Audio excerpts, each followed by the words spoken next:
This is Will's Front, brought to you by the Unshackled.net.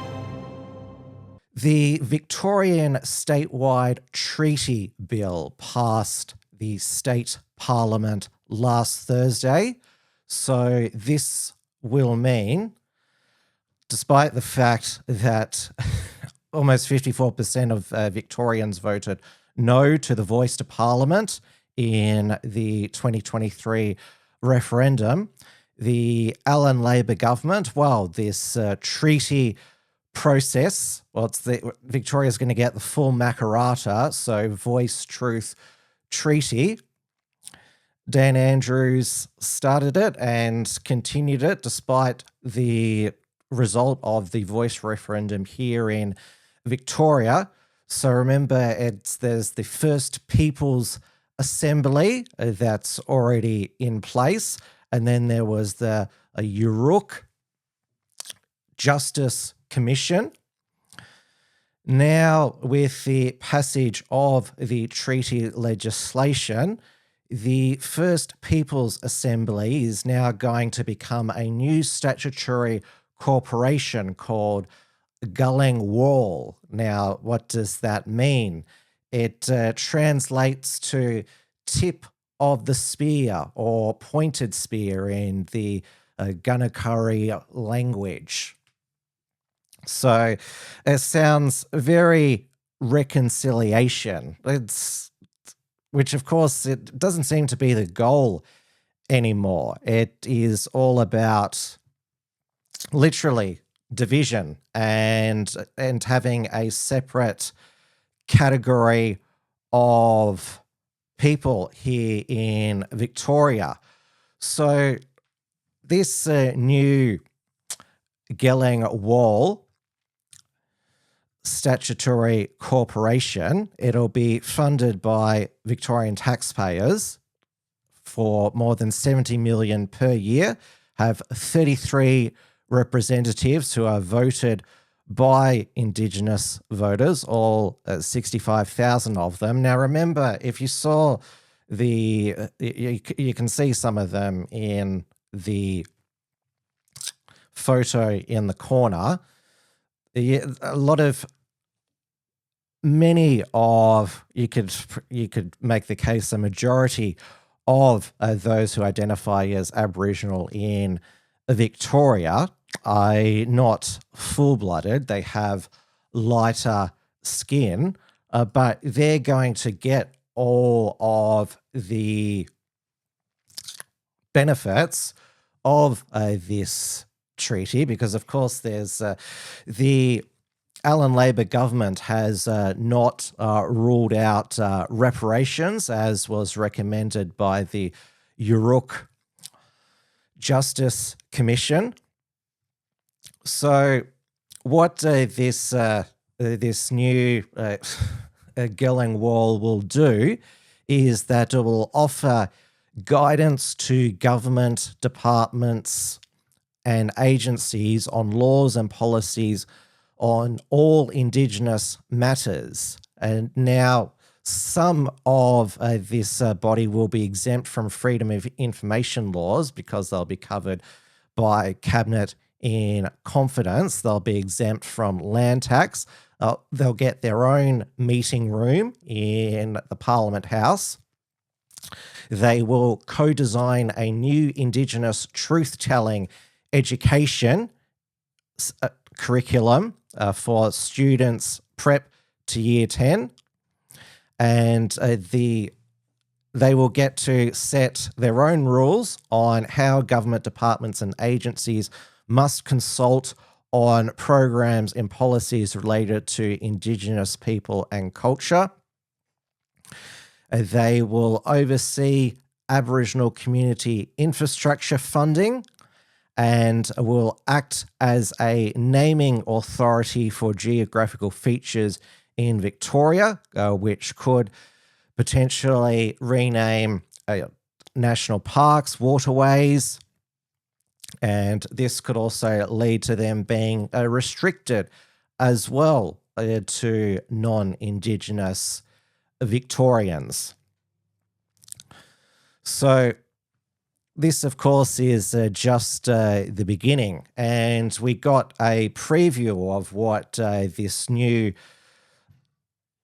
era of co-governance, that's what they had in Victoria, where despite the fact we're supposed to be a representative democracy, one vote, one value, or we're supposed to be all equal before the law, there is going to be a group of Victorians, majority of whom have mixed Aboriginal and European ancestry, who are going to have special rights. And we got a bit of a preview of that with St Vincent's Hospital in Melbourne.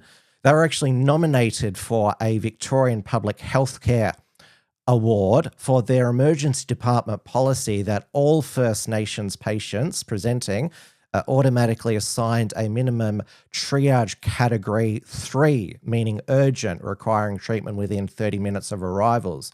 So this applies regardless of patients presenting symptoms or assessed medical urgency, so potentially prioritizing them over non-Indigenous patients in category 4, which is semi-urgent, and category 5, non-urgent. Now, the argument that has been made by some healthcare professionals is because Indigenous people have more likely to have chronic health conditions as they have a lower life expectancy. But again, anyone identifying as Aboriginal, regardless of socioeconomic background, or because remember that all these other cultural groups could also claim down the track, well, we need a special treatment because of this condition in our culture, race of people. And what if, because of this new policy, a non-Indigenous Victorian is bumped down in category 4 and they die because they were bumped down from the queue? Victorians could actually die because of this. And we've had already in Victoria for many decades the Curie courts, and there's also some suggestion that from some African community leaders that there should be some African tribal court here in Victoria. So again, there's going to, in this era of we were taught that we're not supposed to generalize based on race. People shouldn't get special privileges based on race, but the whole trend has been for treating Indigenous people as they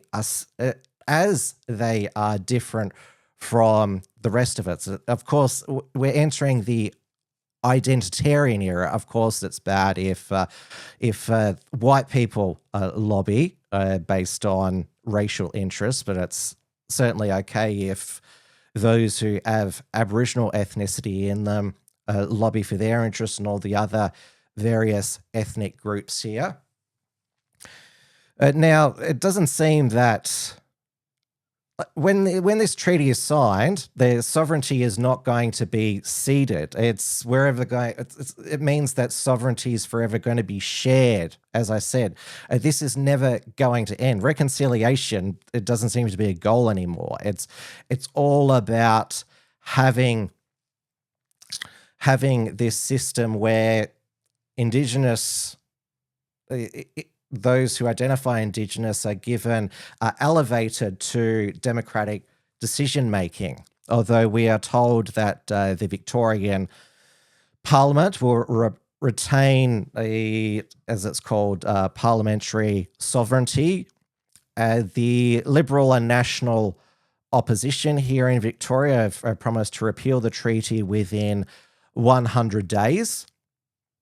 But they've also said they're going to establish a statutory First Nations Victoria body. So they're trying to say, we oppose this, but we're still going to have all these policies to close the gap. So remember, this is just the beginning. there is going to be more separatism, discrimination, and, of course, cost to the taxpayer. Victorians will be banned from more national parks and areas. So it's not about unity at all. And, of course, the most divisive, one of the most divisive Aboriginal Victorians is Lidia Thorpe, the independent federal senator. We don't have an update on the federal police investigation from when she told the pro-Palestine rally that she would even burn Parliament down to achieve her goals. Now, she decided that she would put out a Halloween video to feed her trolls. Oh, it's a scary day today in the colony, and yep, it's a scary black woman. I think it's time to go feed the trolls.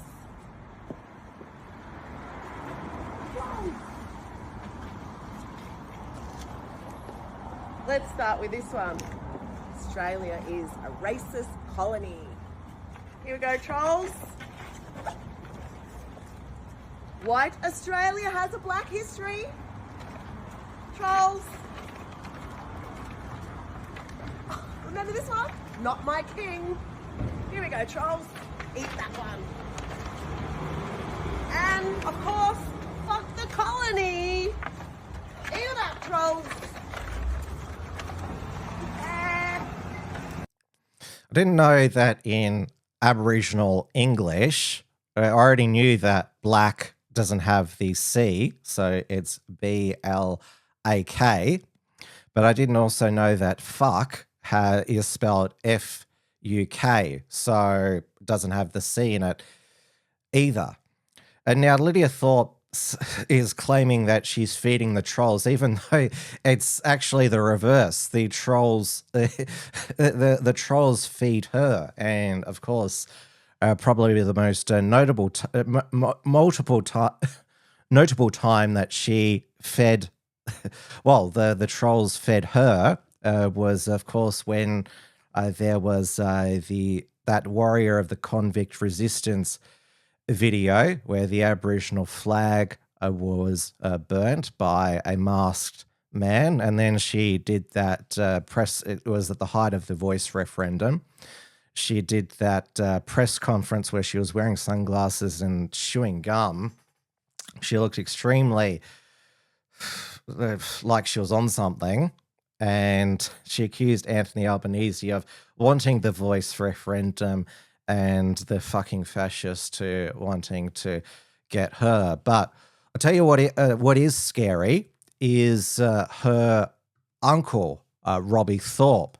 And now you may remember him as the founder of Camp Sovereignty in the King's Domain. Well, he is challenging the terror listing of Hamas in the federal court, attempting to argue it limits Australia's implied freedom of political communication in Australia by chilling discussion of Palestinian strategies to resist Israeli occupation.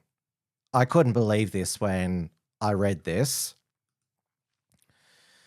So yes, they're a charming bunch, the Thorpe family, and it's families, Aboriginal families like them, the most divisive that will be empowered by this treaty and this new body, the Gellung Warl. Now it's going to come into effect before the state election, June 2026. So the Victorian state election is due in last Saturday in November 2026.